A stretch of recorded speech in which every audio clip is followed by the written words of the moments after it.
નમસ્કાર વિદ્યાર્થી મિત્રો, ગુડ મોર્નિંગ। ગયા લેક્ચરની અંદર છેલ્લે આપણે પરાગરજ સ્ત્રીકેસર આંતરક્રિયા અને ત્યાર પછી કૃત્રિમ સંવર્ધનની રીતો જેમાં વંધ્યીકરણ અને કોથળી ચડાવવી એની ચર્ચા કરી ગયા હતા। આજે આપણે એક ખૂબ અગત્યના એવા ટોપિક બેવડું ફલન એની ચર્ચા કરવાની છે। બેવડું ફલન એટલે શું, એ કેવી રીતે જોવા મળે એને આપણે સમજીએ। અંગ્રેજીમાં એને કહેવામાં આવે છે ડબલ ફર્ટિલાઇઝેશન।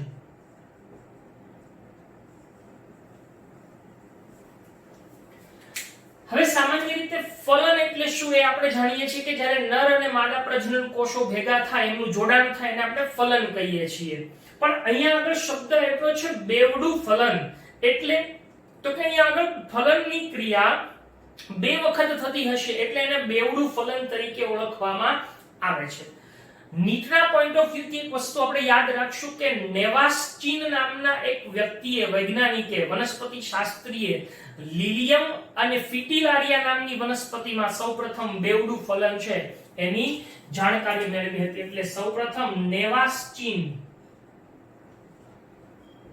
નામના વૈજ્ઞાનિકે, નેવાસ્ચીન છે એ વૈજ્ઞાનિકનું નામ છે, એમણે લિલિયમ અને ફિટિલારિયા નામની વનસ્પતિમાં સૌપ્રથમ બેવડું ફલન છે એનો અભ્યાસ કર્યો હતો। હવે અહીંયા આગળ બેવડું ફલન સમજવા માટે આપણી પાસે પુકેસર અને સ્ત્રીકેસર ચક્ર છે એની રચનાઓ છે એનો આપણે સહારો લઈએ છીએ। સૌપ્રથમ અહીંયા હું સ્ત્રીકેસર દોરું છું। આ સ્ત્રીકેસર છે જે ઓલરેડી આપણે સમજી ગયા છીએ। આ પરાગાસન છે, પરાગવાહિની છે, અહીંયા આગળ આ બીજાશય છે, બરાબર છે। હવે બીજાશયની અંદર અહીંયા આગળ અંડક આવેલું છે। આ દરેક વસ્તુ આપણને ખબર જ છે, ફરી વખત હું ખાલી રિવિઝનના સ્વરૂપમાં તમને કહું છું। આ અંડક છે, બરાબર છે, આ અંડક નાલ છે। હવે આપણે જે જોઈ ગયા છીએ એ કે અહીંયા આગળ મધ્યમાં એક ખાસ પ્રકારની રચના છે જેને આપણે ભ્રૂણપૂટ કહીએ છીએ। ઈ કેવી રીતે વિકસે એ પણ આપણે જોઈ ગયા। એની અંદર કયા કયા કોષો હોય એ પણ આપણને ખબર છે। આ દરેક વસ્તુ છે એ હમણાં આપણે ડિટેલમાં સમજીએ ફરી વખત। અને અહીંયા આગળ શું રહેલો હોય છે, પ્રદેહ છે એ જોવા મળે છે, બરાબર છે। હવે અહીંયા ખાસ યાદ રાખજો કે જ્યારે પરાગનયનની ક્રિયા થઈ અને અહીંયા આગળ પરાગરજ છે એ સ્થાપિત થઈ અને જો ઈ સંગત પરાગરજ હોય, આપણે બે લેક્ચરમાં શીખી ગયા કે જો સંગત પરાગરજ હોય તો જનન છિદ્રમાંથી એક નલિકા છે એ બીજાશય તરફ વિકસી અને શું થાય છે તો કે બીજાશય તરફ વિકસે છે જેને આપણે પરાગ નલિકા કહીએ છીએ। અને એ પરાગ નલિકાની અંદર નરજન્યુઓ છે ઈ ઉતરે છે। હવે એ પણ આપણે જોઈ ગયા કે મોટા ભાગે વનસ્પતિઓની અંદર જે નરજન્યુઓ હોય એમાં એક કેટલીકવાર એક એટલે કે બે કોષ છે ઈ પરાગરજમાંથી ઉતરતા હોય અને ઘણીવાર ત્રણ કોષીય અવસ્થામાં ઉતરતા હોય છે। જો ત્રણ કોષીય હોય તો એમાંથી બે નરજન્યુઓ અને એક વાનસ્પતિક કોષ હોય, અને જો બે કોષીય હોય તો એક નરજન્યુ અને એક વાનસ્પતિક કોષ હોય। હવે અહીંયા આગળ આપણે એ વસ્તુને સમજીએ કે જો આ બે નરજન્યુઓ છે એ આની અંદર ઉતરે છે અને વાનસ્પતિક કોષ અહીંયા આગળ છે, આ વાનસ્પતિક કોષ છે ઈ પછી શું થશે, એ અવનત પામશે, એ વિઘટન પામશે। હવે મેઈન વસ્તુ આ બે નરજન્યુઓની છે। આ બે શું છે, નરજન્યુઓ। ઓકે, હવે અહીંયા શું થાય બરાબર સમજીએ। આપણે માત્ર ભ્રૂણપૂટ અને આ જે નલિકા છે એને જ દોરીએ છીએ। તો જુઓ હવે અહીંયા આગળ કેવી રચના બને છે, કેવી ઘટના બને છે। આ ભ્રૂણપૂટ છે એ અહીંયા દોરું છું, આ ભ્રૂણપૂટ, બરાબર। હવે આ ભ્રૂણપૂટની અંદર આપણે જોઈ ગયા છીએ એ પ્રમાણે મુખ્યત્વે શું જોવા મળે છે તો કે અહીંયા જે અંડક છિદ્ર છે આ એ અંડક છિદ્રની પાસે આવા બે પ્રકારના કોષ, આમ ત્રણ કોષો જોવા મળે છે, બરાબર। જુઓ અહીંયા આગળ આ બે સહાયક કોષો છે, આ બે સહાયક કોષો, આ એના કોષ કેન્દ્ર, બરાબર છે। અહીંયા આગળ એક મુખ્ય કોષ જેને આપણે અંડકોષ કહીએ છીએ, ખરેખર અહીંથી આમ એક કોષ હોય છે અંડકોષ। ત્યાર પછી અહીંયા આગળ મધ્યમાં દ્વિતીય કોષ કેન્દ્ર છે, એટલે કે 2 કોષ કેન્દ્ર, પરંતુ ઈ કોષ છે ઈ ફક્ત એક જ છે, આ ખાસ યાદ રાખજો. અને અહીંયા આગળ ઉપરના છેડે પ્રતિધ્રુવીય કોષો આવેલા જોવા મળે છે, બરાબર. આ 3 પ્રતિધ્રુવીય કોષો છે. અહીંયા આગળ ખાસ પ્રકારની રચના છે જેને આપણે તંતુમય પ્રસાધન તરીકે ઓળખીએ છીએ, બરાબર છે. આ તંતુમય પ્રસાધન, જો બહુ સમજવા જેવી વાત છે, બેવડું ફલન શું છે. હવે સમજજો કે જ્યારે આવડી આ શું આવે છે, પરાગ નલિકા છે, ઈ આ રીતે અંદર આવશે ત્યારે પરાગ નલિકાની અંદર શું રહેલું હોય છે, તો કે પરાગ નલિકાની અંદર 2 નરજન્યુઓ રહેલા છે. આ એક નરજન્યુ અને આ બીજો નરજન્યુ, બરાબર છે. આ 2 નરજન્યુઓ એ પરાગ નલિકામાં ઉતરે છે. અને પરાગ નલિકા હવે શું થાય, તો કે પરાગ નલિકા જ્યારે આની અંદર દાખલ થશે ત્યારે પરાગ નલિકા આ 2 પૈકી કોઈ એક સહાયક કોષમાં દાખલ થશે. કોની અંદર દાખલ થાય છે, 2 પૈકી કોઈ એક સહાયક કોષમાં દાખલ થાય. આપણે સમજવા પૂરતું લઈએ કે આ સહાયક કોષમાં દાખલ થઈ, તો જો અહીંયા આગળ આ સહાયક કોષમાં દાખલ થાય છે. હવે આપણે એવું જોઈ ગયા હતા કે આ જે તંતુમય પ્રસાધન છે ઈ શું કરે, પરાગ નલિકાને અંડ પ્રસાધનમાં દાખલ કરવામાં, સહાયક કોષમાં દાખલ કરવામાં ઈ મદદરૂપ કરે છે. માર્ગદર્શન તો અહીંયા આગળ દાખલ કરી. હવે આ બંને નરજન્યુઓ એ આની અંદર દાખલ થઈ અને અહીંયા આગળ પરાગ નલિકામાંથી એ સહાયક કોષના કોષ રસની અંદર આવી જાય છે. એટલે હવે શું થયું, તો કે આ બંને ક્યાં આવ્યા, સહાયક કોષના કોષ રસની અંદર મુક્ત થાય છે. આ પહેલી ઘટના બની. ઓકે, હવે આ સહાયક કોષ છે એની અંદરથી જે 2 નરજન્યુઓ છે, ખાસ યાદ રાખજો કેટલા નરજન્યુઓ મુક્ત થયા, અહીંયા 2. એ 2 નરજન્યુઓ પૈકીનો એક નરજન્યુ છે એ હવે કોની સાથે જોડાશે, તો કે આ જે અંડકોષ છે એના કોષ કેન્દ્ર સાથે જોડાય.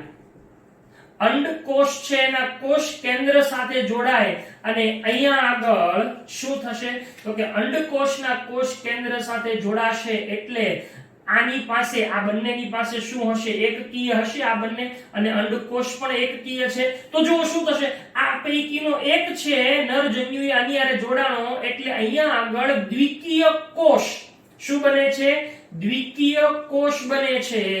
અને એ દ્વિકીય કોષ, આ દ્વિકીય કોષ જે 2n હોય એને આપણે શું કહીએ છીએ, યુગ્મનજ તરીકે ઓળખવામાં આવે છે. અને આમ આ કોષનું આની સાથે જોડાણ થાય એને આપણે ફલન કહીએ. એટલે અહીંયા એક વખત ફલન થઈ ગયું, બરાબર યાદ રાખજો વિદ્યાર્થીઓ.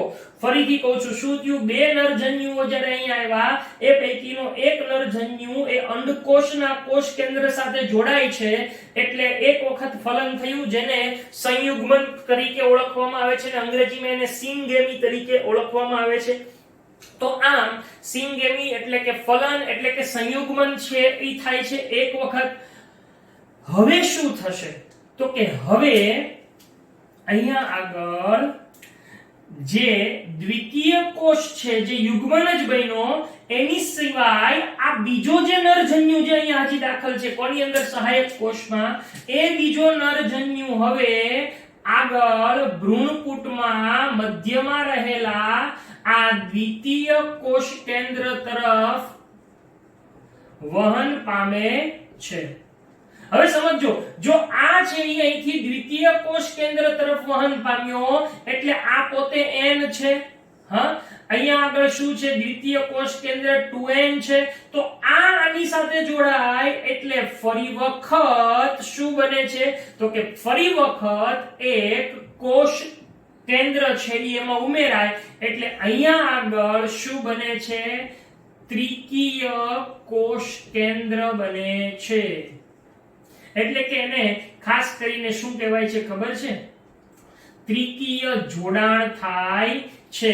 એટલે આમ હવે તમે સમજો કે એક નરજન્યુએ કોને ફલિત કર્યો, અંડકોષને, બીજા નરજન્યુ છે એ કોની હારે જોડાણો, દ્વિતીય કોષ કેન્દ્ર. એટલે આમ અહીંયા 2 વખત જોડાણ થાય, 2 વખત ફલન થાય. એટલે એને શું કહેવાય છે, બેવડું ફલન તરીકે ઓળખવામાં આવે છે. આ બેવડું ફલન એ ખરેખર સપુષ્પી વનસ્પતિઓની એક અજોડ લાક્ષણિકતા છે. બરાબર છે. ફરી વખત આખી રચના સમજીએ કે બે નરજન્યુઓ છે એ અહીંયા આગળ પરાગ નલિકામાંથી સહાયક કોષના કોષરસમાં છે એ મુક્ત થયા ત્યારે એ બે પૈકીનો એક કોષ છે નરજન્યુ ઈ કોની સાથે જોડાય છે? અંડકોષના કોષ કેન્દ્ર સાથે જોડાય અને ઈ શું બનાવી નાખે છે? દ્વિકીય કોષ એટલે કે યુગ્મનજ. આ આપણું પરિણામ છે. આ લાલ કલરની લાઈન કરું એ આપણું પરિણામ છે. બીજો જે નરજન્યુ હોય એ ભ્રૂણપુટમાં આગળ વધી દ્વિકીય કોષ કેન્દ્ર તરફ ગતિ કરી અને એની સાથે જોડાય અને શું બનાવે છે? ત્રિકીય જોડાણ બનાવે છે. હવે આ જે ત્રિકીય જોડાણ બન્યું એને શું કહેવાય ખબર છે? હવે અહીંયા બે વસ્તુ થાય. જો ખાસ યાદ રાખજો, આ જે રચના છે ને એમાં શું બનશે? જો આ બે કોષ કેન્દ્રો છે, સમજજો બરાબર. આ બે કોષ કેન્દ્રોની સાથે એક નરજન્યુનું કોષ કેન્દ્ર જોડાણું, બરાબર. તો આ જે કોષ કેન્દ્ર બન્યું અહીંયા અંદર, ઈ કોષ કેન્દ્રને શું કહેવાય છે ખબર છે? એને કહેવાય છે ત્રિકીય પ્રાથમિક ભ્રૂણપોષ કોષ કેન્દ્ર તરીકે ઓળખવામાં આવે છે, જેને અંગ્રેજીમાં પ્રાથમિક એટલે પ્રાઇમરી, ભ્રૂણપોષ એટલે એન્ડોસ્પર્મ અને કોષ કેન્દ્ર એટલે ન્યુક્લિયસ તરીકે ઓળખાય. એટલે એને ટૂંકમાં શું કહેવાય છે? PEN, primary endosperm nucleus. કોણ? આ કોષ કેન્દ્ર. પણ ખરેખર ઈ તો આ એક આખો કોષ છે. હવે સમજો, કોષ કેન્દ્ર વચ્ચે છે પણ આ આખો બને ઈ કોષ છે. તો આ કોષ છે એને શું કહેવાય છે? તો કે કોષ છે એને પ્રાથમિક ભ્રૂણપોષ કોષ તરીકે ઓળખવામાં આવે. યાદ રાખજો, ખબર પડે છે? એટલે આ જે અંદરની રચના છે, આ અંદરની ઈ શું છે? ભ્રૂણપોષ કોષ કેન્દ્ર અને બહારની રચના છે ઈ શું છે? ભ્રૂણપોષ કોષ. તો એને અંગ્રેજીમાં શું કહેશું? Primary endosperm cell. જો PEC આ જે આખું છે બ્લુ અને અંદરનું ઈ PEC આખું, પણ ખાલી અંદરનું છે ઈ શું છે? PEN. એટલે આ ખાસ યાદ રાખજો કે ત્રિકીય પ્રાથમિક ભ્રૂણપોષ કોષ કેન્દ્ર બને છે અને આ જે પ્રાથમિક ભ્રૂણપોષ કોષ છે ઈ આખો વચ્ચે બને છે. એ ત્રિકીય છે. ઓકે. હવે અહીંયા આગળ આપણે બે વસ્તુઓ બની. કઈ? તો કે એક યુગ્મનજ બન્યું. આ યુગ્મનજ છે એ શેમાં રૂપાંતરિત થશે? ભ્રૂણમાં. બરાબર છે. એટલે યુગ્મનજ છે ઈ ભ્રૂણમાં વિકસશે અને આ જે કોષ છે કયો? આ પ્રાથમિક ભ્રૂણપોષ કોષ. ઈ પ્રાથમિક ભ્રૂણપોષ કોષ છે એ ભ્રૂણપોષ તરીકે વિકસે છે. બરાબર. એટલે આમ આ બંનેનો વિકાસ છે ઈ થાય છે. બરાબર છે. આ બંનેનો વિકાસ થશે. આ આપણો મેઇન ટોપિક થયો. ઓકે. તો અહીંયા આગળ શું થયું એ આપણે દરેકે દરેક વસ્તુઓ છે એની ચર્ચા કરી ગયા. હવે એક મુદ્દો છે અહીંયા લખતો જાઉં છું એટલે તમને વધારે સ્પષ્ટ થશે. તો ચાલો, શું થયું? તો કે સૌપ્રથમ જે પરાગ નલિકા છે એ કોઈ પણ એક સહાયક કોષમાં શું થાય છે? દાખલ થાય છે. કોઈ પણ એક સહાયક કોષમાં દાખલ થઈ અને શું કરે છે? બે નરજન્યુઓને ક્યાં આગળ? સહાયક કોષના કોષરસમાં શું કરે છે? મુક્ત કરે છે. ઓકે. એટલે બે નરજન્યુઓ અહીંયા આવ્યા, આ કોષરસમાં આવ્યા. હવે શું થાય છે? આપણે કીધું એ પ્રમાણે કે તે પૈકી એક નરજન્યુ એ કોની સાથે? અંડકોષ છે એના કોષ કેન્દ્ર સાથે જોડાય. શું થશે?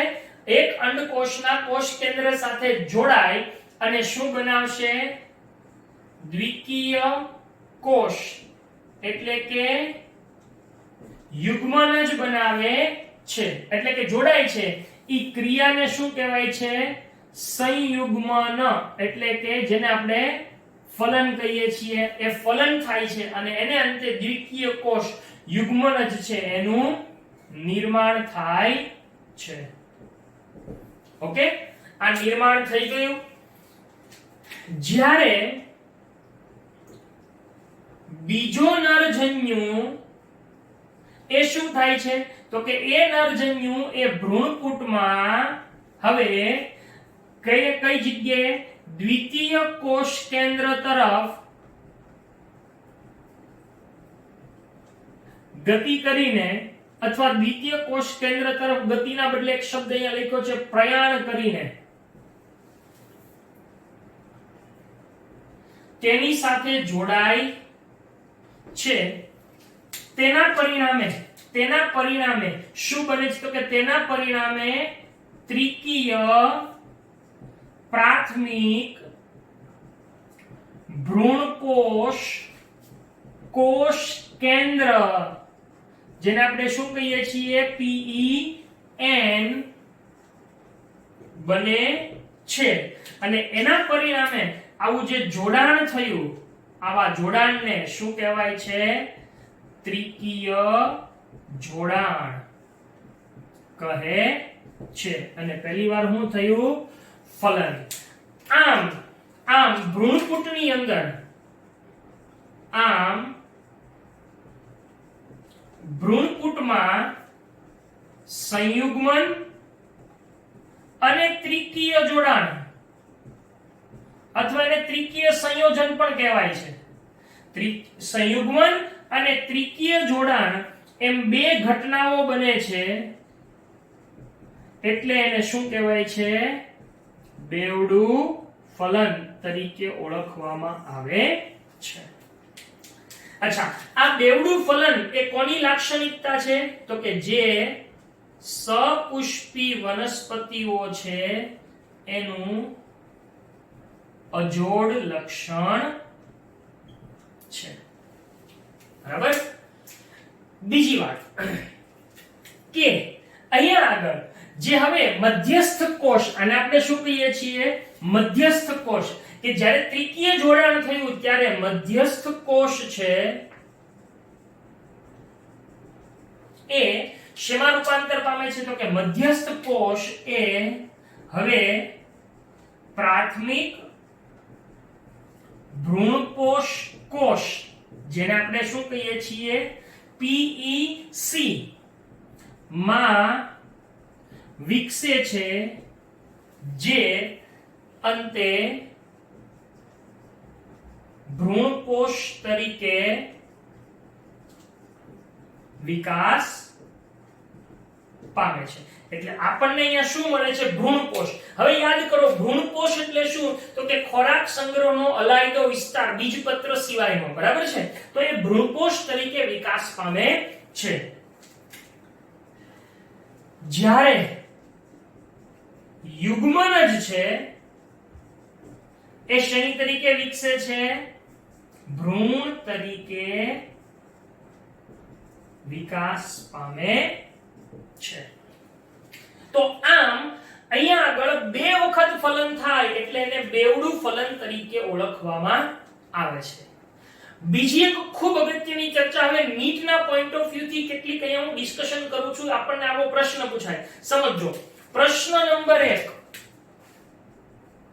પ્રશ્ન નંબર 1 એવો પ્રશ્ન પૂછાય કે બેવડા ફલનમાં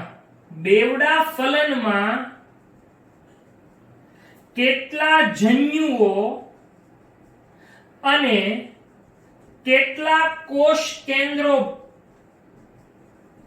ભાગ લે છે? સાંભળજો બરાબર. બેવડા ફલનમાં, શબ્દ સાંભળજો, બેવડા ફલનમાં કેટલા જન્યુઓ અને કેટલા કોષ કેન્દ્રો ભાગ લે છે? તો સમજો, જન્યુઓ એટલે નર અને માદા પ્રજનન કોષો. બરાબર છે? નર અને માદા પ્રજનન કોષો. હવે જુઓ તો અહીંયા નર પ્રજનન કોષો કેટલા છે? આવડા બે નર પ્રજનન કોષો છે એટલે નર જન્યુઓ કેટલા? 2 અને માદા જન્યુ કેટલો? 1 અંડકોષ. એટલે આમ જન્યુઓ કેટલા ભાગ લે છે? તો કે જન્યુઓ છે ઈ 3 ભાગ લે છે. હવે કોષ કેન્દ્રો. ચલો કોષ કેન્દ્ર કેટલા થશે? તો જુઓ તો આ બંનેના 2 કોષ કેન્દ્રો બરાબર છે. એક અંડકોષનું કોષ કેન્દ્ર એટલે 3 કોષ કેન્દ્ર થયા. ઓકે, અને 2 કોષ કેન્દ્રો આ એટલે ટોટલ કેટલા થાય? 5. અચ્છા, ફરી વખત ગણતરી કરીએ. ચલો આમ ગણતરી કરીએ. આમાંથી એક છે એ આની હારે જોડાય એટલે અહીંયા 2 કોષ કેન્દ્રો આ થયા અને અહીંયા આગળ આ 2 હતા અને એક આવડો એટલે 3. એટલે ટોટલ કોષ કેન્દ્રો કેટલા થયા? તો કે કોષ કેન્દ્રો છે ઈ 5 ભાગ લે છે. એટલે આવો પ્રશ્ન આપણને પૂછાય કે કેટલા જન્યુઓ અને કેટલા કોષ કેન્દ્રો ભાગ લે? બેવડા ફલનમાં શબ્દ વાપરું છું, ધ્યાન રાખજો. તો 3 જન્યુઓ અને 5 કોષ કેન્દ્રો. અચ્છા, હવે બીજો પ્રશ્ન આવો પૂછાય. બેવડા ફલન દરમિયાન ભ્રૂણપુટમાં કેટલા કોષ જોવા મળે છે? જો સમજો શું કહે છે? બેવડા ફલન સમયે ભ્રૂણપુટમાં આખા ભ્રૂણપુટમાં કેટલા કોષ જોવા મળે છે? તો કેટલા કોષ તો શું આવશે? અને કેટલા કોષ કેન્દ્ર જોવા મળે તો શું આવશે? બે જવાબ. અચ્છા, કોષ કેટલા છે તમે જુઓ તો આપણે અગાઉ ભણી ગયા કે ભ્રૂણપુટની અંદર 7 કોષો અને 8 કોષ કેન્દ્ર છે. હવે જુઓ તો એની અંદર આ 2 કોષ જાય તો કોષ કેટલા થઈ જશે? 7 ને 2 9 અને કોષ કેન્દ્ર કેટલા થઈ જશે? 8 ને 2 10. એટલે આમ કોષ કેન્દ્ર પૂછે તો 10 અને કોષ પૂછે તો 9. આવો જવાબ આવશે. તો આ રીતે આપણને નીટના પોઈન્ટ ઓફ વ્યૂ થી આમાં પ્રશ્નો છે પૂછાય છે. તો આ થઈ ગયું બેવડું ફલન. અચ્છા, ફલન થઈ ગયું એટલે હવે શું થાય? તો કે ફલન પછીની ઘટના જેને આપણે શું કહીએ છીએ? પશ્ચફલન ઘટના અને રચનાઓ. તો આના પછીનો આપણો ટોપિક શું આવશે? પશ્ચફલન રચનાઓ અને ઘટનાઓ. તો જોઈએ પશ્ચફલન ઘટનાઓ અને રચનાઓ.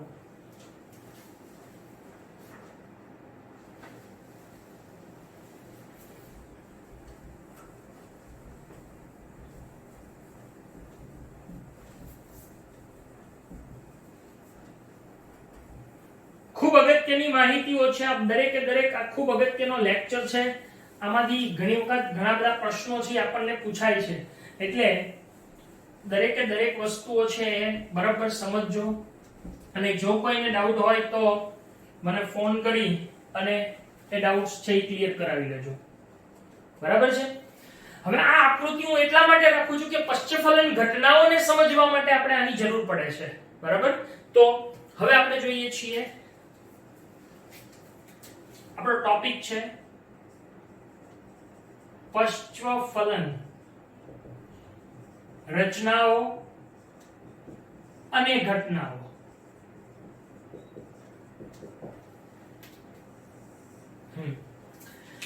હવે જો અહીંયા બેવડું ફલન થઈ ગયું. આ અહીંયા થાય આખું આની અંદર થાય. યાદ રાખજો પાછા બહાર નો થાય, અંદર થાય. અહીંયા છે બીજાની અંદર. ઓકે, બેવડા ફલન બાદ 2 વસ્તુ મળી આપણને. કઈ બે વસ્તુ મળી? એક આ ભ્રૂણ મળ્યો અને બીજું શું મળ્યું આપણને? ભ્રૂણપોષ મળ્યો. બરાબર? તો બેવડા ફલન બાદ ભ્રૂણ અને ભ્રૂણપોષ એ વિકાસ પામે છે, જેથી આ જે અંડક છે અથવા અંડકો ઘણા હોય તો અંડકો, એ અંડક છે એનું બીજમાં અને બીજાશયનું ફળમાં રૂપાંતર થાય. આ જે આખી બધી જ ઘટનાઓ છે એને સામૂહિક રીતે શું કહેવામાં આવે છે? પશ્ચફલન રચનાઓ અને ઘટનાઓ કહે છે. એટલે આમ શું કહે છે? ભ્રૂણ અને ભ્રૂણકોષનો વિકાસ તેમજ અંડકમાંથી બીજ અને બીજાશયમાંથી ફળ છે એનો વિકાસ થાય એ ઘટનાઓને સામૂહિક રીતે શું કહેવાય છે? પશ્ચફલન ઘટનાઓ અને રચનાઓ કહે છે. હવે એની અંદર આપણે બેયનો વિકાસ કેમ થાય? કોનો ભ્રૂણનો વિકાસ અને ભ્રૂણકોષનો વિકાસ કેવી રીતે થાય એને સમજીએ. તો એમાં પહેલા આપણે શું જોવાનું છે ખબર છે? ભ્રૂણકોષનો વિકાસ. હવે બહુ મહત્વની વાત છે, સમજવા જેવી છે વિદ્યાર્થીઓ. કે આ ભ્રૂણપોષનો વિકાસ છે એ પહેલા શરૂ થાય અને ભ્રૂણનો વિકાસ પછી શરૂ થશે. એવું શું કામ હશે કયો તો? કારણ કે ભ્રૂણપોષ એ પોષણ આપે છે. જ્યાં સુધી ભ્રૂણને પોષણ નહીં મળે ત્યાં સુધી એનો વિકાસ નહીં થઈ શકે. એટલે આમ ભ્રૂણના વિકાસ માટે સૌપ્રથમ ભ્રૂણપોષનો વિકાસ થશે અને પછી ભ્રૂણનો વિકાસ થશે, જે એનું એક અનુકૂલન છે. બહુ મજાની વાત છે. તો હવે આપણે પહેલા કોનો વિકાસ જોવાનો છે? ભ્રૂણપોષ. અને ત્યાર પછી આપણે કોનો વિકાસ જોશું? ભ્રૂણનો વિકાસ છે એ જોવાનો છે. બહુ જો ફરીથી બોલું છું, શું થાય છે અહીંયા કે ભ્રૂણ અને ભ્રૂણપોષ, અહીંયા આગળ આ શું બને છે? ભ્રૂણપોષ. અને આ શું છે? ભ્રૂણ. આ બેનો વિકાસ આપણે જોવાનો છે. કોનો? એક આનો વિકાસ અને એક આનો વિકાસ. આ બેના વિકાસ આપણે જોવાના છે. ખ્યાલ આવે છે એટલો? ઓકે. તો હવે સમજીએ પહેલા ભ્રૂણપોષનો વિકાસ. એટલે આ પશ્ચફલન ઘટનાઓમાં આપણે કોનો વિકાસ જોવાનો છે? ચલો, ભ્રૂણપોષનો વિકાસ, જેને અંગ્રેજીમાં એન્ડોસ્પર્મ કહેવાય છે. મેં તમને કહી દીધું કે ભ્રૂણના વિકાસ પહેલા કોનો વિકાસ થાય છે? ભ્રૂણપોષનો. શું કામ ભ્રૂણપોષનો વિકાસ પહેલા થાય? કારણ કે વિકસતા ભ્રૂણને પોષણ આપવા માટે. ઓકે, હવે સમજીએ ભ્રૂણપોષ. ભ્રૂણપોષ એ ખરેખર શું છે? તો કે આપણે જોઈ ગયા કે આજે પ્રાથમિક ભ્રૂણપોષ કોષ છે એ ભ્રૂણપોષમાં રૂપાંતર થાય છે.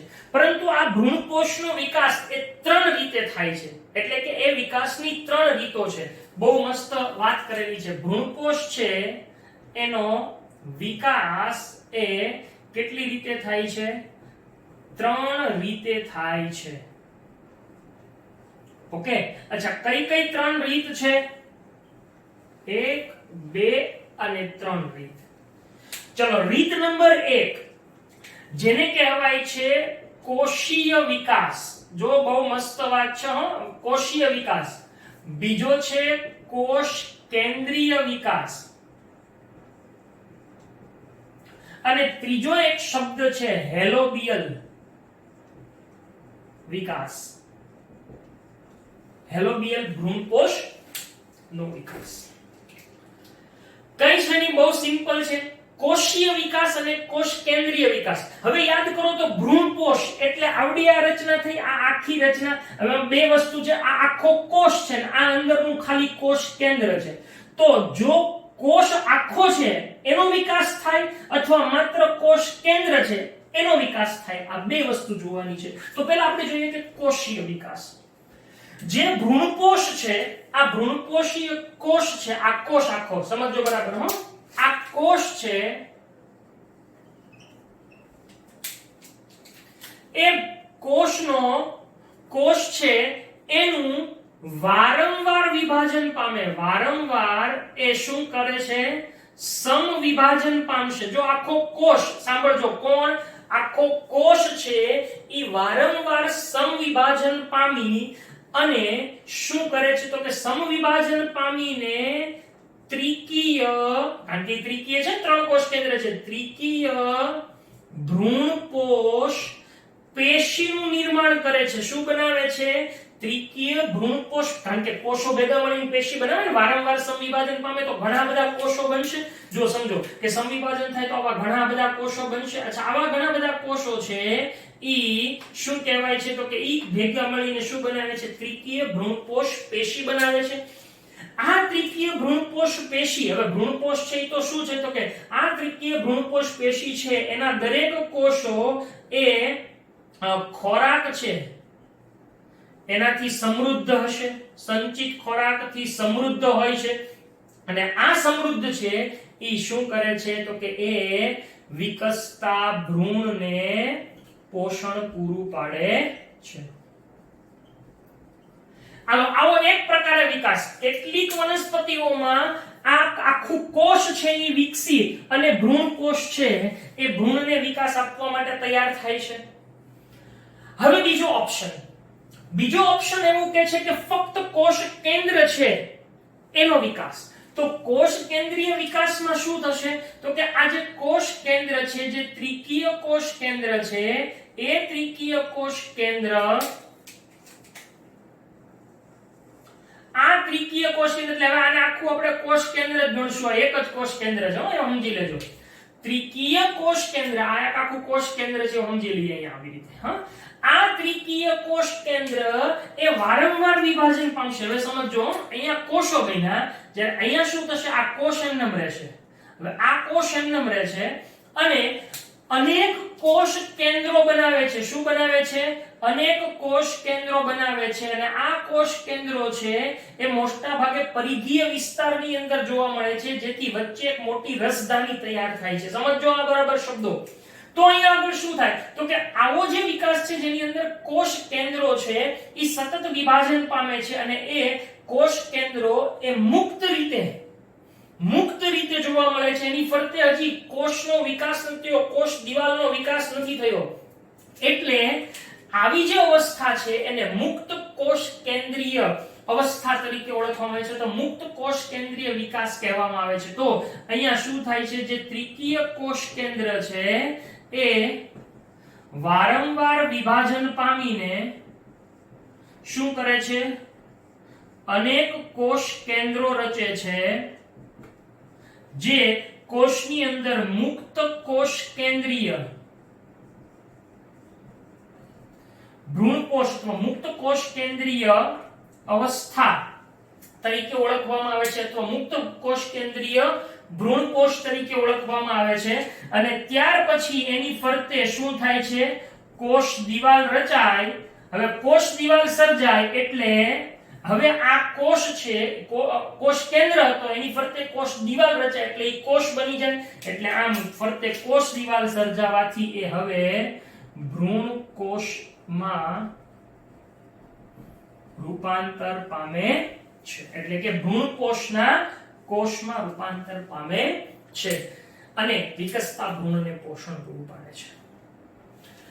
જ્યારે હેલોબિયલ એટલે કાઈ નહીં, આ બંનેનો સમન્વય એક જ વનસ્પતિમાં બે વિકાસ જોવા મળતા હોય એને શું કહેવાય, હેલોબિયલ વિકાસ કહેવાય. એટલે હેલોબિયલ એટલે શું છે, કોષીય અને કોષ કેન્દ્રીય ઈ બંનેનો વિકાસ સાથે થાય એને શું કહેવાય છે, હેલોબિયલ વિકાસ કહેવાય છે. એનું શ્રેષ્ઠ ઉદાહરણ છે નાળિયેર.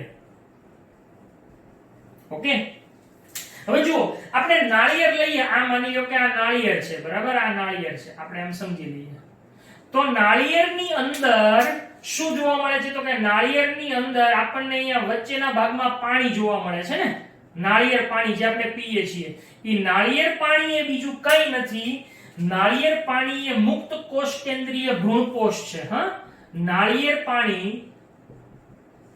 એ શું છે, મુક્ત કોષ કેન્દ્રીય ભ્રૂણકોષ છે. જ્યારે એની ફરતે આવેલો જે ગર અથવા તો માંસલ ભાગ છે, જેને આપણે સફેદ ગર કહીએ છીએ, ઈ સફેદ ગર ઈ શું છે, તો કે ઈ કોષીય ભ્રૂણકોષ છે. બરાબર, એટલે આમ નાળિયેરની અંદર બંને પ્રકારનો વિકાસ જોવા મળે એટલે એને હેલોબિયલ પ્રકારનો વિકાસ તરીકે ઓળખવામાં આવે છે. તો આમ કોષીય ભ્રૂણકોષ અને મુક્ત કોષ કેન્દ્રીય ભ્રૂણકોષ એ પાણી અને બહારનો ગર એટલે કે સફેદ ભાગ ઈ કોષીય ભ્રૂણકોષ છે. જો આવો પ્રશ્ન પૂછાય, કોષીય ભ્રૂણકોષ શું છે, સફેદ ગર, હા, અને આ પાણી એ મુક્ત કોષ કેન્દ્રીય ભ્રૂણકોષ છે. વિદ્યાર્થીઓ, ઘણી વખત આપણે જોઈ ગયા છીએ કે કેટલીક વનસ્પતિમાં જ્યારે બીજ છે એનો વિકાસ થાય ઈ પૂર્વે આ ભ્રૂણકોષ સંપૂર્ણ વપરાઈ જાય છે, એટલે અભ્રૂણકોષી બીજ બને છે. જ્યારે કેટલીક વનસ્પતિઓની અંદર આ બીજના વિકાસ દરમિયાન પણ ભ્રૂણકોષ છે એ ચીરલગ્ન રહેતો હોય છે. તો આમ કોની અંદર ઈ ચીરલગ્ન રહે છે, તો કે દિવેલાની અંદર એ ચીરલગ્ન રહે છે. બરાબર છે, નાળિયેરમાં ઈ ચીરલગ્ન રહ્યો. જો જ્યારે વાલ, મગફળી, વટાણા વગેરેની અંદર આ ભ્રૂણકોષ છે ઈ વપરાઈ જાય છે, જ્યારે દિવેલા અને નાળિયેરની અંદર ભ્રૂણકોષ છે ઈ ચીરલગ્ન જોવા મળે છે. તો આ થઈ ગયો કોનો વિકાસ, ભ્રૂણકોષનો વિકાસ. ફરી વખત ભ્રૂણકોષનો ત્રણ રીતે વિકાસ થાય, કાં તો માત્ર કોષીય વિકાસ થાય કેટલીક વનસ્પતિમાં, મોટા ભાગની વનસ્પતિઓમાં સામાન્ય રીતે ભ્રૂણકોષનો વિકાસ એ કયો પ્રકારનો હોય છે? કોષ કેન્દ્રીય. એટલે મોટા ભાગે કયો વિકાસ થતો જોવા મળે છે? કોષ કેન્દ્રીય વિકાસ થતો જોવા મળે છે. તો આ આપણે ભ્રૂણકોષનો વિકાસ ભણી ગયા. અહીંયા આગળ આ ભ્રૂણકોષ વિકસે એટલે ઈ હવે કોને પોષણ આપશે? તો કે વિકસતા ભ્રૂણને પોષણ આપે છે. હવે આપણે કોના વિકાસની વાત કરવાની છે? ભ્રૂણના. પહેલા આપણે ભ્રૂણકોષનો વિકાસ જોયો, હવે આપણે જોવાનો છે ભ્રૂણનો વિકાસ. તો જોઈએ હવે ભ્રૂણ વિકાસ.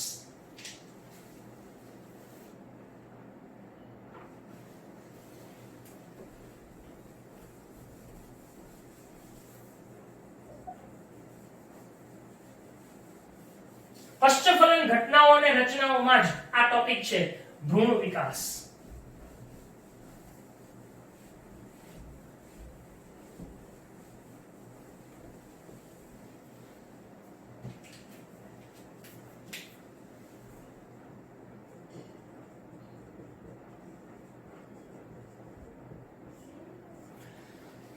ભ્રૂણ એ ખરેખર શેમાંથી નિર્માણ પામ્યો છે? દ્વિકીય યુગ્મનજમાંથી નિર્માણ પામે છે. આ ભ્રૂણ છે એ દ્વિકીય યુગ્મનજમાંથી નિર્માણ પામે છે.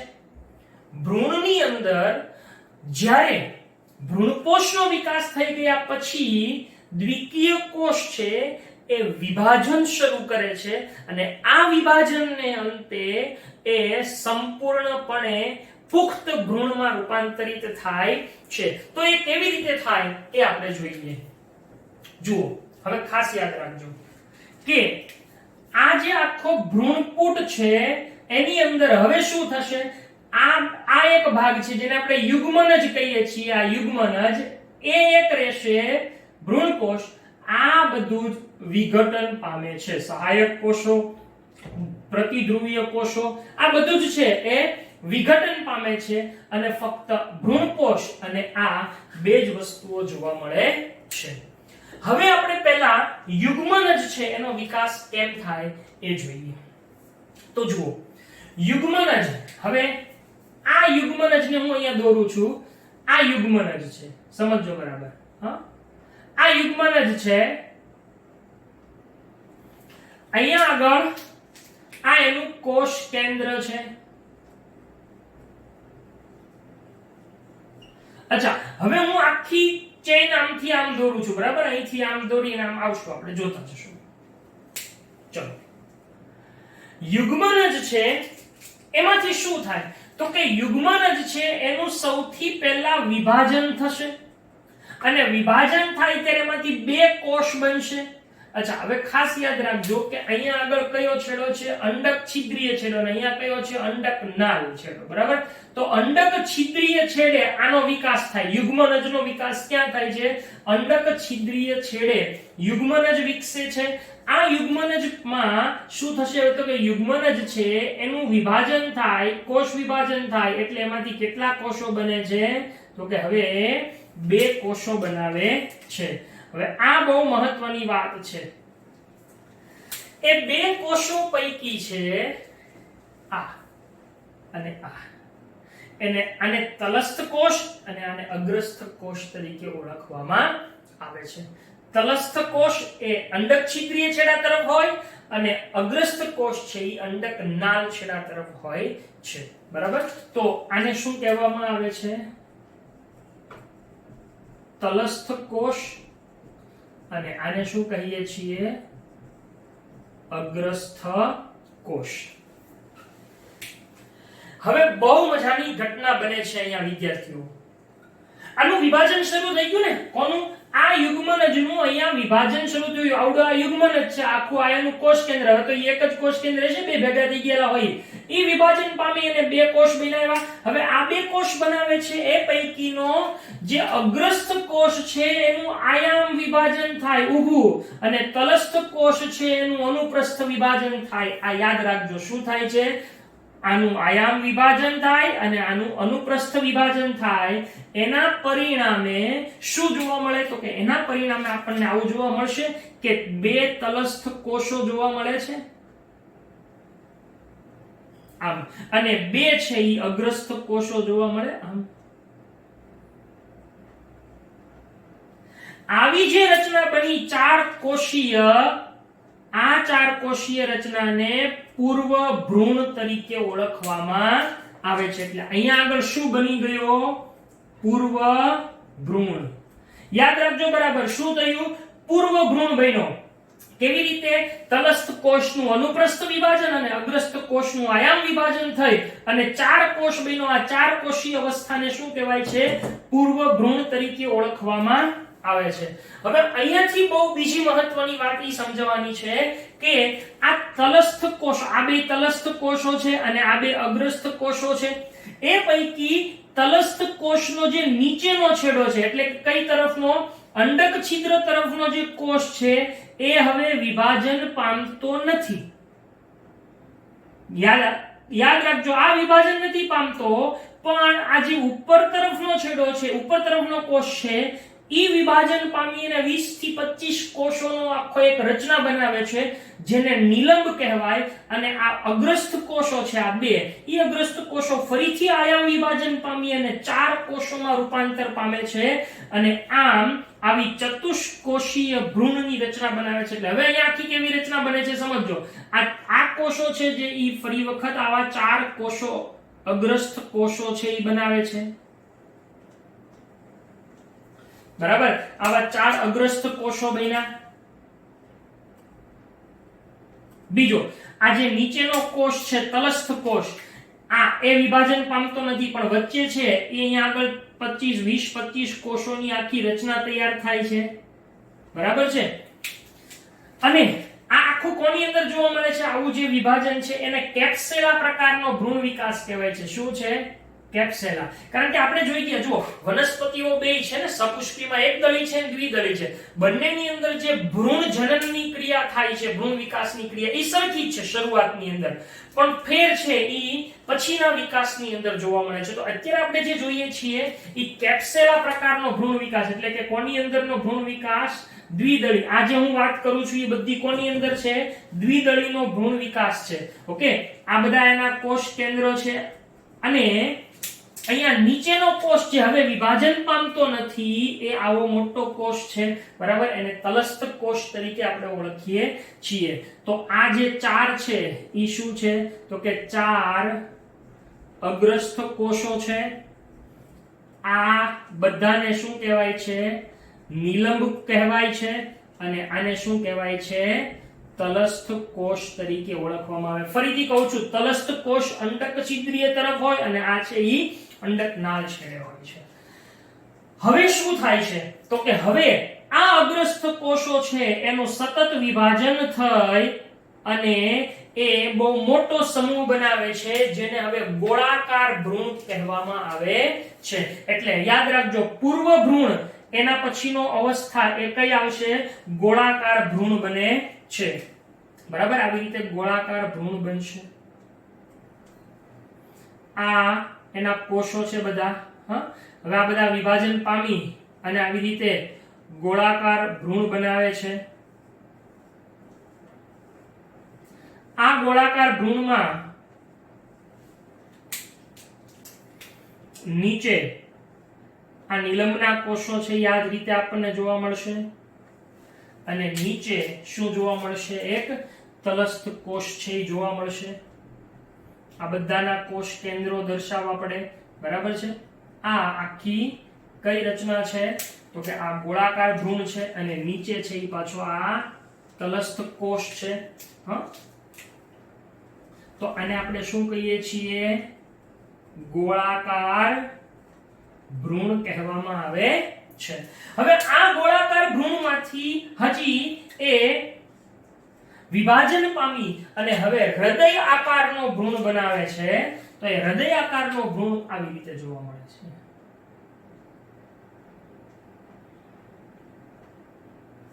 બરાબર, આવો હૃદય આકારનો ભ્રૂણ બનાવે છે. નીચે આ જ રીતે પાછા આ કોષો જોવા મળે છે અને અહીંયા આગળ આ તલસ્થ કોષ છે એ જોવા મળે. હવે અહીંયા આગળ જે આ કોષ છે આવડો આ ઉપરનો પહેલો હૃદયાકાર જે ભ્રૂણ છે એનો આ પહેલો કોષ છે એને અધોવર્ધ તરીકે ઓળખવામાં આવે છે અને અધોવર્ધ કોષ તરીકે ઓળખવામાં આવે છે અને આ આખો જે હૃદયાકાર છે જો હૃદય હાર્ટ શેપ થયો આ હૃદયાકાર ભ્રૂણ વિકસે છે આવો આકાર બનાવે છે આ બધા કોષો ની ગોઠવણી આવી રીતે થતી હોય એટલે એના ઉપરથી એનું નામ છે એ પાડવામાં આવ્યું છે હવે તમને આવી રીતે આમ વચ્ચે લાઇનિંગ આપી દીધેલી છે બરાબર છે આ રીતે આ પ્રકારનો જે વિકાસ છે એ કેવા પ્રકારનો છે તો કે હૃદયાકાર ભ્રૂણ છે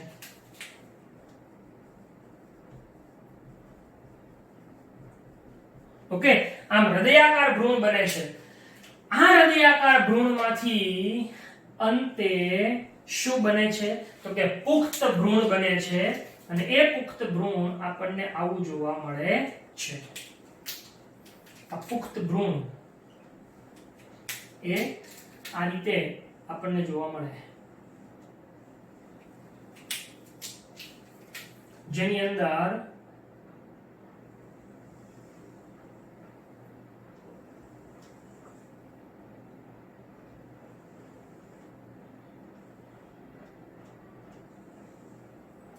આ છે ને બે બીજપત્રો છે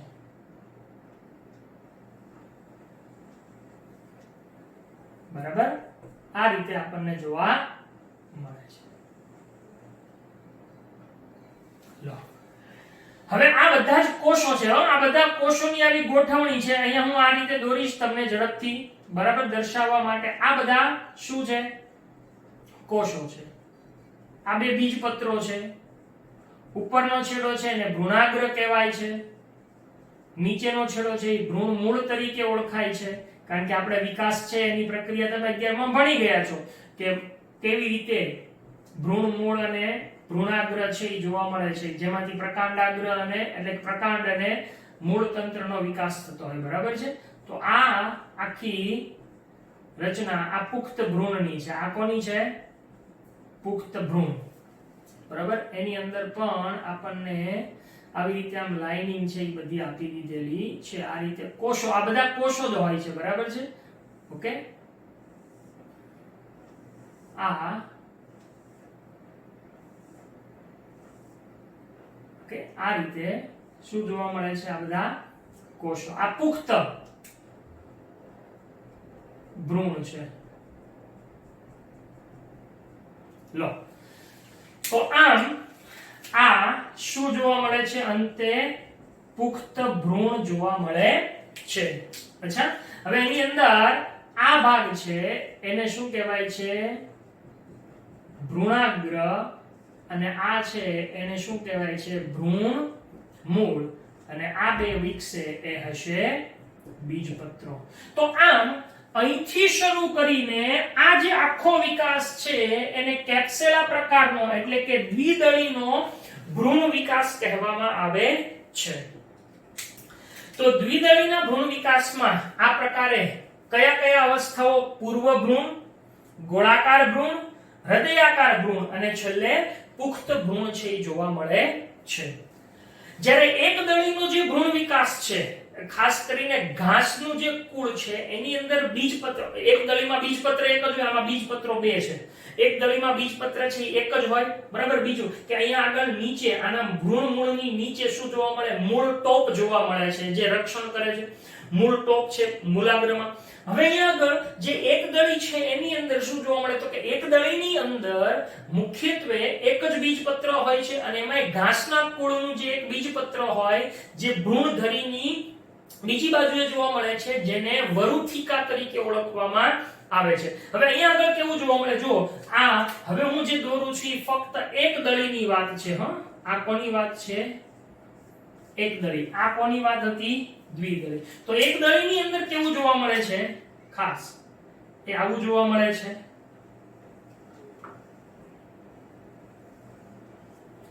હા આ રીતે આ એનું બીજપત્ર છે એ જોવા મળે છે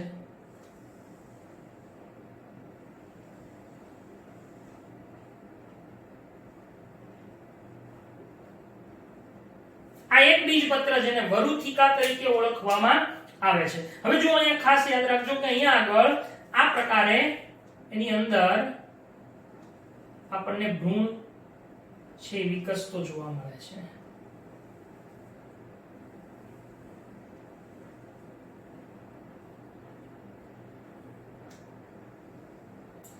આમ એક સમજૂતી પૂરતી તમને આકૃતિ છે એ દર્શાવું છું,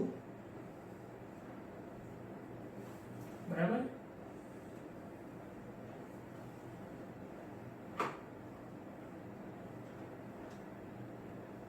આવી એક આકૃતિ આપેલી છે. અહીંયા આગળ એક ખાસ પ્રકારની રચના હોય છે આવી, જેને પર્ણપ્રલેપ કહેવામાં આવે છે, અને અહીંયા આગળ આવી રચના હોય છે. આ મૂળ ટોપી છે. શું છે આ? મૂળ ટોપી, બરાબર. આવી મૂળ ટોપી છે, મૂળ ટોપ. હવે જુઓ અહીંયા આગળ શું જોવા મળે છે તો કે આ વિસ્તાર છે એને વરુથિકા કહેવાય છે, જે એક પ્રકારનું બીજપત્ર છે. એક બીજપત્ર જે ભ્રૂણધરીની પાછળના ભાગમાં જોવા મળે છે, બરાબર છે. આ એની ઉપરી ધરી છે. ઓકે. હવે અહીંયા આગળ શું આવેલું છે તો કે ભ્રૂણાગ્ર આવેલું છે, અથવા એને પ્રરોહાગ્ર કહીએ છીએ. ઓકે. આ પ્રરોહાગ્રની ફરતે જે બ્લુ કલરની રચના છે કે જેનું રક્ષણ કરે છે એને કહેવાય છે ભ્રૂણાગ્ર ચોલ. હા, ચોલ છે એ રક્ષણ કરે છે. અચ્છા, અહીંયા આગળ શું આવેલો છે તો કે ભ્રૂણ મૂળ આવેલું છે. ઓકે. આ બ્લુ કલરનું છે ઈ શું છે? મૂળ ટોપ છે. અને એની નીચે શું આવેલું હોય છે? ભ્રૂણ મૂળ ચોલ, જે ભ્રૂણનું રક્ષણ કરે છે. એટલે ચોલ છે ને એ રક્ષણ કરવાનું કાર્ય કરે છે. તો આવી રીતે આ એક દળીની અંદર આવું ઘાસની અંદર જોવા મળે છે. તો એક દળીનો ભ્રૂણ વિકાસ છે એ આ પ્રકારનો થતો જોવા મળે છે. અહીંયા આગળ ખાસ કરીને ઉપરાક્ષ અને અધરાક્ષ જેવી રચનાઓ જેને આપણે કહીએ છીએ, બરાબર છે. ભ્રૂણ મૂળ છે એને શું કહેવાય છે? અધરાક્ષ. અને ભ્રૂણાગ્ર છે એને શું કહેવાય છે? ઉપરાક્ષ તરીકે ઓળખવામાં આવે છે. અધરાક્ષ ભ્રૂણ મૂળ, અથવા એને આપણે મૂળ છે એનો અગ્રભાગ, જ્યારે ભ્રૂણાગ્ર, પ્રરોહાગ્ર અથવા ઉપરાક્ષ અથવા એને આદિ સ્કંદ તરીકે ઓળખવામાં આવે છે, અને આદિ મૂળ કહેવાય છે. ભ્રૂણ મૂળ અથવા આદિ મૂળ, ભ્રૂણાગ્ર, પ્રરોહાગ્ર, ઉપરાક્ષ, આવા બધા શબ્દોથી એને ઓળખવામાં આવે છે. તો આ રીતે ભ્રૂણ વિકાસ છે એ થતો જોવા મળે છે, અને ભ્રૂણ વિકાસને અંતે અહીંયા ભ્રૂણ છે એ વિકસી અને આ પ્રકારે આખી રચના છે એ બનાવે છે. તો અહીંયા આગળ આપણે બેવડું ફલન, ભ્રૂણ કોષ વિકાસ અને ભ્રૂણ વિકાસ આ બધી જ ચર્ચાઓ છે એ પૂરી કરીએ છીએ. હોમવર્કની અંદર આવી બધી આકૃતિઓ દોરજો, અને હોમવર્ક છે એ મટીરીયલમાંથી એક વખત લખી અને કરવાનું રહેશે. તો આજના લેક્ચરમાં અહીંયા સુધી રાખીએ છીએ. Thank you.